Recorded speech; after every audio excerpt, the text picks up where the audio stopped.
ਸਤਿ ਸ਼੍ਰੀ ਅਕਾਲ ਜੀ। World Punjabi TV ਵੇਖ ਰਹੇ ਸਾਰੇ ਦਰਸ਼ਕਾਂ ਦਾ ਸਵਾਗਤ ਹੈ। ਮੈਂ ਹਾਂ ਤੁਹਾਡੇ ਨਾਲ ਬਲਵਿੰਦਰ ਸਿੰਘ। नमस्कार, मैं हूं गगनदीप चौहान। फैज़ अहमद फैज़ ने एक शेर लिखा था, ज़र्रे को आफताब बनाने के वास्ते मैं खुद जला चराग जलाने के वास्ते। आज जो शख्सियत हमारे साथ मौजूद हैं, उन्होंने खुद वो संघर्ष का रास्ता, बहुत से लोग तो कहते हैं कि 2012 से शुरू हुआ, लेकिन ये संघर्ष 1999 से शुरू हो जाता है, जब परिवर्तन की बात होती है, जब कबीर की बात होती है। आज वो शख्स हमारे साथ मौजूद हैं, आम आदमी पार्टी के नेशनल कन्वीनर अरविंद केजरीवाल साहब। सर, बहुत बहुत स्वागत। सर, एक बहुत लंबा संघर्ष और एक आम आदमी के मन में ये आस जगाना कि हाँ, मैं आम आदमी हूँ और मैं इस पद तक पहुँच सकता हूँ, ये संघर्ष तो आपने किया ही। इस संघर्ष का अंजाम यह है कि आज 2 राज्यों में आपकी सरकार और अलग अलग राज्यों में आपके चाहने वाले तो खैर पूरी दुनिया में है। अगर चुनाव की बात करें, 4 जून सब लोग कहते हैं कि इसके बाद तो सब सरकार बनाएंगे, लेकिन केंद्रीय गृह मंत्री अमित शाह कहते हैं कि 4 जून के बाद हम तो पंजाब में भगवंत मान सरकार ही नहीं रहेगी। मैं दंग रह गया उनका ये स्टेटमेंट सुन के। अभी 2-3 दिन पहले लुधियाना आए गृह मंत्री अमित शाह और खुलेआम पंजाब के 3 करोड़ लोगों को धमकी दे के चले गए कि 4 जून के बाद पंजाब सरकार नहीं रहेगी आम आदमी पार्टी की, और जो तुम लोगों ने जिसको मुख्यमंत्री बनाया है वो मुख्यमंत्री नहीं रहेगा। कि पंजाब के 3 करोड़ लोगों ने जो सरकार चुनी है उस सरकार को भी मैं नहीं रहने दूंगा और उस मुख्यमंत्री को भी नहीं रहने दूंगा। कैसे? 92 सीट है, कोई 60-65 बॉर्डर पे नहीं है। 92 सीट, ऐतिहासिक जीत दिल्ली पंजाब के 3 करोड़ लोगों ने दी।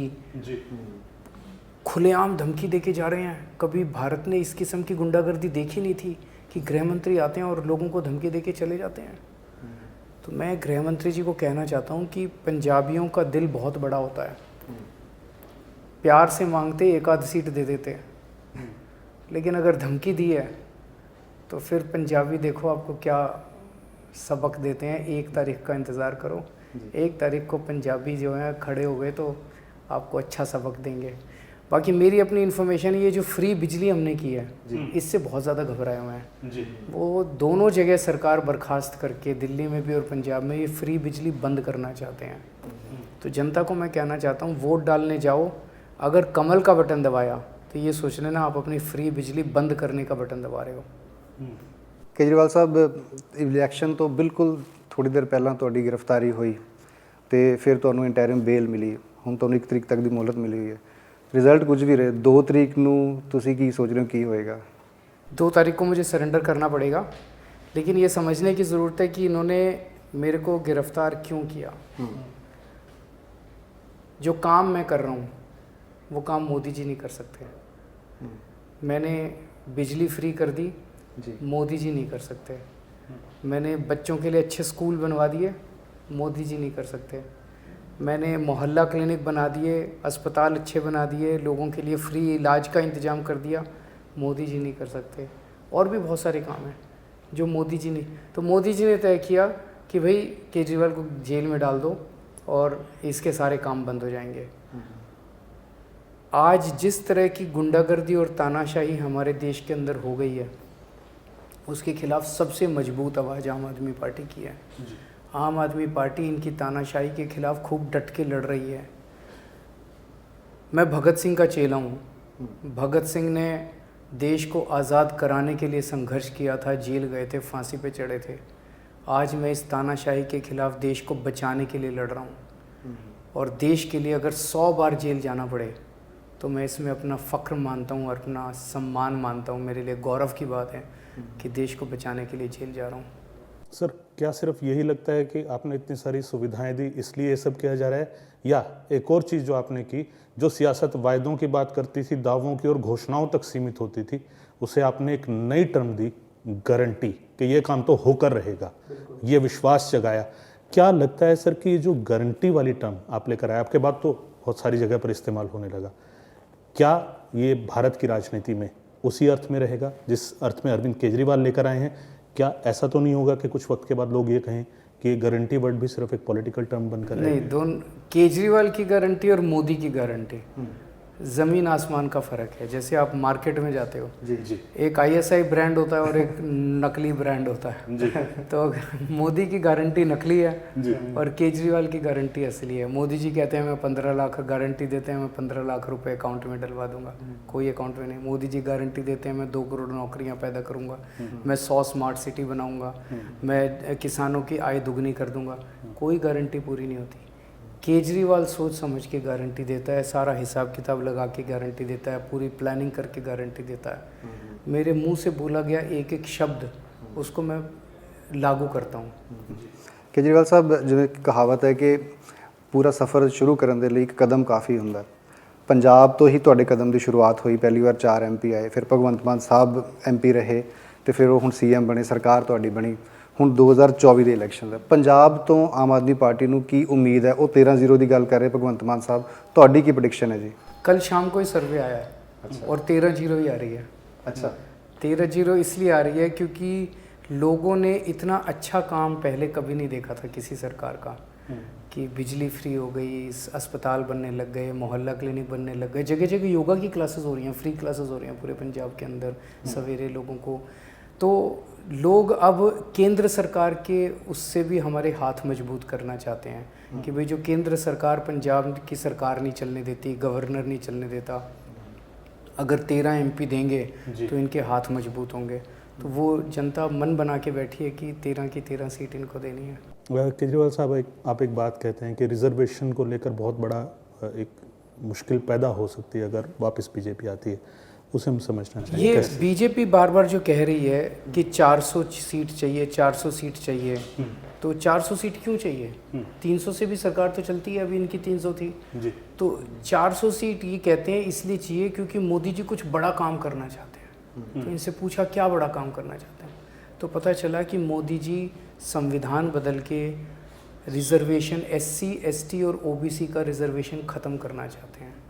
ये बहुत ख़तरनाक बात है। बाबा साहब अम्बेडकर जो प्रावधान करके गए थे वो प्रावधान ख़त्म करना चाहते हैं, रिजर्वेशन ख़त्म करना चाहते हैं।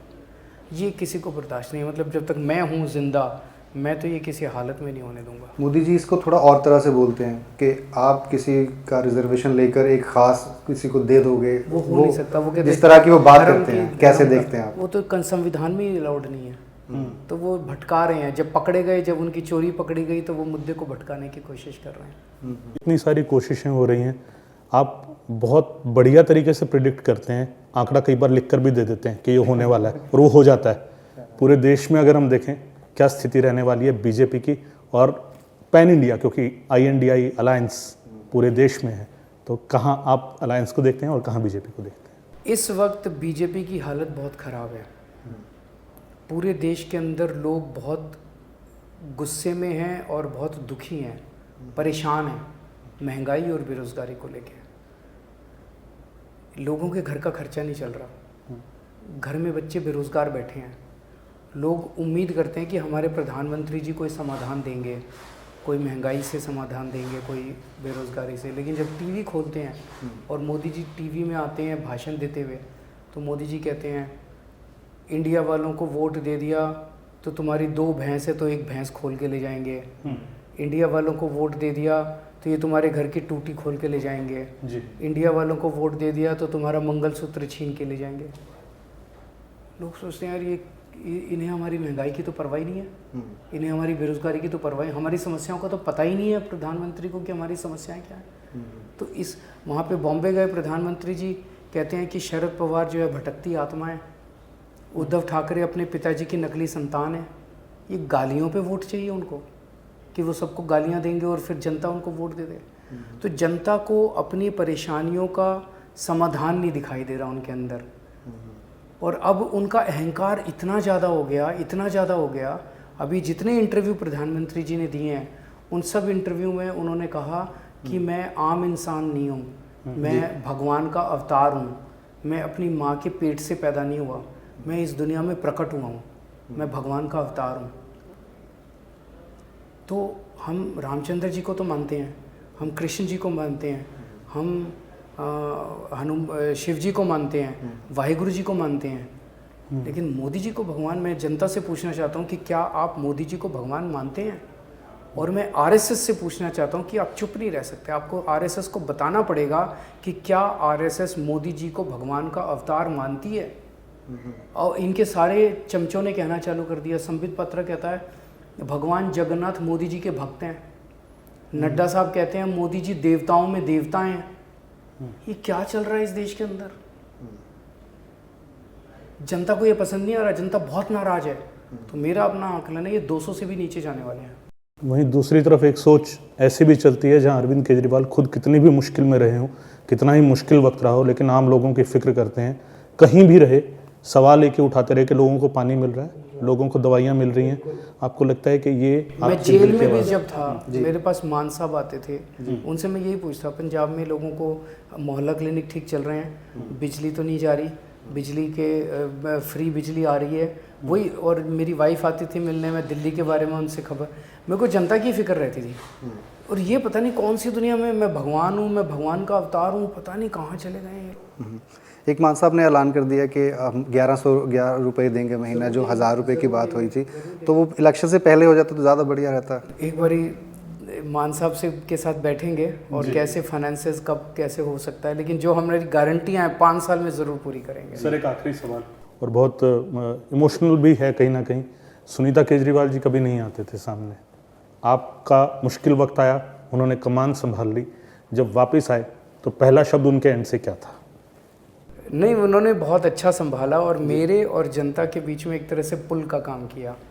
उनका एक्टिव पॉलिटिक्स में कोई इंटरेस्ट नहीं है। कई लोगों ने कयास लगाए कि ये अब चुनाव लड़ेंगी और वो कभी चुनाव नहीं लड़ेंगी, उनका कोई इंटरेस्ट नहीं है। पर जब मैं जेल अब जाऊंगा तो वो मेरे से मिलने आती हैं, मेरा संदेश जनता तक ले जाती हैं, जनता की बातें मुझ तक पहुंचा देती हैं, बस इतना ही उनका। लेकिन इस संघर्ष के बाद जब आप घर आए, स्वागत भी हुआ आपका, पैसे लगा लिया। और आखिरी में सर, वर्ल्ड पंजाबी टीवी पे आप पहली बार आए हैं, दर्शकों को क्या संदेश देना चाहेंगे? हमारे दर्शकों को यही संदेश देना चाहूँगा कि पहली बार 75 साल में पंजाब में आपको एक ऐसी सरकार मिली है जो आप भी देख रहे हो ईमानदारी के साथ और 24 घंटे काम कर रही है। 2 ही साल हुए हैं, 75 साल से इन्होंने गंद मचा रखा था, लूट रखा था। अगर आप हमारी सरकार से खुश हैं तो ये 13 के 13 MP हमें देके हमारे हाथ मजबूत कीजिए और तानाशाही के खिलाफ वोट दीजिए। सर हमसे बातचीत करने के लिए बहुत बहुत शुक्रिया। बहुत बहुत धन्यवाद आपका। बहुत शुक्रिया। अरविंद केजरीवाल साहब सिर्फ एक शख्स नहीं, एक पूरे आंदोलन की गाथा है। एक ऐसा आंदोलन जो एक आम आदमी को विश्वास देता है कि हाँ, इस व्यवस्था में परिवर्तन हो सकता है। उस परिवर्तन को कैसे किया जाएगा, आने वाले दिनों में भी कैसे किया जाएगा, कई सारे सवालों के जवाब दिए हमारी खास पेशकश में। आज इतना ही, इजाज़त दीजिए, धन्यवाद।